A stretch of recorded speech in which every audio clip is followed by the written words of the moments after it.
At ito naman po yung oras ng aking pagpunta ng town. Dahil nga after 2 weeks, sabi nga po sa akin doon ng pharmacist, bumalik nga po ako para makuha ko po yung gamot. Dahil nga sabi sa akin ng doktor noon, continuous ko lang yung gamot ng 3 months.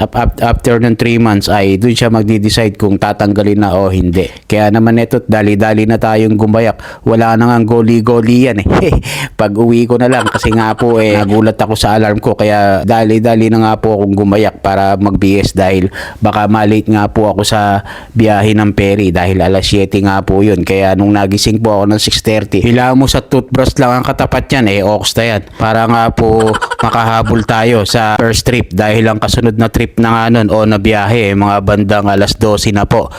Masyadong hahaponin na po ako nun sa biyahe dahil may aayusin nga po tayo na iba pang mga dokumento. Kaya nga po pag pupunta ako sa town isang lakaran na lang. At syempre sasabayan na rin ng market yun tsaka padala para isang bagsakan na lang. Di wow. Hindi po. Para po makatipid syempre sa pamasahe. Syempre magkano rin yun. At dito nga po ako nadaan ulit sa may shortcut. Ito kasi ang mas malapit na daan papunta po dun sa pinaka-ferry na ating sasakyan. Ba atin ako ng atin ako lang naman pupunta. At dito nga po sa nilalakaran ko bali two-way yan. Yung sa may right side ko yun yung papunta sa pinapasukan ko at sa left side naman dito yung ferry. Ano naman, wala lang, na-share ko lang. Ano ba yan? Tanong ko, sagot ko. Di wow. Bali inaapura ko nga maglakad niyan Kaya kung nakita nyo, inovertikan ko na yung dalawa dahil nga po na madali nga po ako syempre may oras pa naman. Mas maganda kasi yung pagdating ko doon, ma-relax muna ng konti doon sa may pinaka-ferry. At habang naglalakad nga tayo dyan ay napakaganda ng view dito po sa aming area. Pwede rin po kasing maligo dyan kahit sa ampung lugar dyan. Di wow. At eto nga, pagkabayad ko nga po ng aking ticket, may napansin ako ng maraming kambing ngayon, isang grupo naglalakad. Bali mga wild goat nga po dito yun. Pwedeng hulihin yun basta wag lang jaunties. Habang palakad na nga po tayo papunta po sa ferry na ating sasakyan papuntang town. Siyempre, pupwesto na naman tayo sa pinakataas. My favorite place kasi nga masarap pumesto rito sa taas. Maganda ang ambience at maganda ang view at masarap magpa-araw. Vitamin D nga. At nagsuot nga tayo ng pangmalakasan nating salamin dahil nga nakakasilaw na yung araw. Alas 7 pa lang po ng umaga yan. At habang nasa biyahe nga po ako, natawagan ko yung aking anak. Tuwan-tuwa nga nung nakita niya yung dagat at saka yung maliliit na bangka. Wow! Wow! Ega ng anak ko. Gusto niya raw sumakay doon. Talaga nga naman ang mga bata talagang nakakatuwa sa kakulitan nila.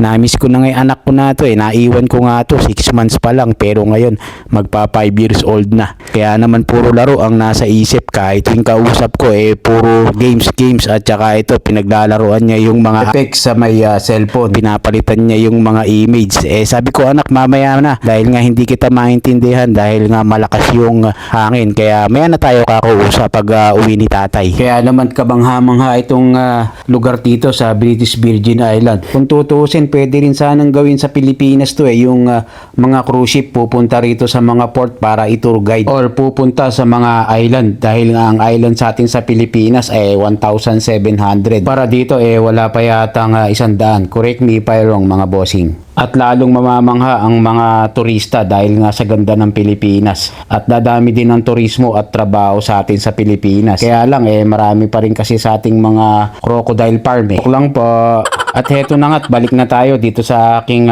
papunta sa pinaka-clinic po doon sa may pinaka-pharmacist. At nilakad lang po natin yan dahil malapit lang po. Halos katapat lang po ng Babis. Ito yung Babis sa likod po niya. Dito na po yung pinaka-clinic na pagkukuhanan ko nga po ng gamot. At syempre, dire-diretso na po ako dyan dito sa pinaka-likod nga po. At pagpasok ko nga po sa loob, kuha lang po ulit ako ng number para hintayin ko po na matawag ako. At nang matawag na nga po tayo, eto, ibinigay ko na po yung aking health insurance tsaka po yung reseta ng doktor or ID ko nga po. Bali $1 nga lang po ang binayaran ko dyan sa loob po ng 1 month ng aking gamot. Napakalaking discount na nga po niyan. Sana ganito rin ang government natin sa Pilipinas. Pero I love Philippines pa rin. Aywa. Yun lang. This is it. Pusit.